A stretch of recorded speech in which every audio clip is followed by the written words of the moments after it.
So Ryan Stegman asks, what are your thoughts on Republican Reaganomics trickle-down economic policies, and would you ever consider introducing legislation to put a pay freeze on corporate executive salaries that are all at an all-time high now of over 600% of what a regular employee makes? So first part of your question, Republican Reaganomic trickle-down economic policies. I'm cautious of those kind of labels because they mean different things to different people. It's not always exactly defined. People say, what does this mean? A lot of people, if you say, what does Reaganomics mean? They'll say anything from, the greatest thing since sliced bread to, pure evil.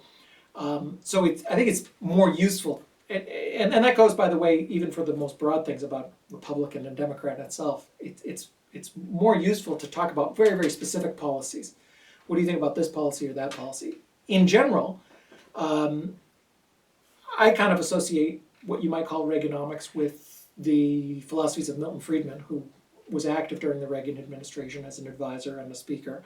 And in general, I agree with a lot of what Milton Friedman says. And his principle basically, as the title of his book is that people should have a freedom to choose. One of his books was called Free to Choose. There's also a great series I think you can see on YouTube, which is by the same name, where he goes around and basically talks about economics being a principle of freedom, where people have the choice to decide what they want to do. So if you mean Milton Friedman, yeah, on 90% of the things I agree with Milton Friedman. There was some things particularly later on that I disagreed with, such as his support of the bailouts and a couple other things. But in general, absolutely agree with Milton Friedman on a lot of things. The second part, would I want to have legislation to freeze wages for corporate executives? Absolutely not. No way. That goes back to freedom.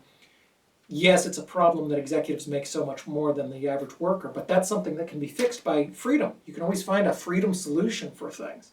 Companies who don't like that, the customers and the shareholders can make change. And if they don't want to do enough work if they don't have the will to make the change with their feet or their pocketbook, then they sure as heck shouldn't have the will to make people with guns and uniforms make that change.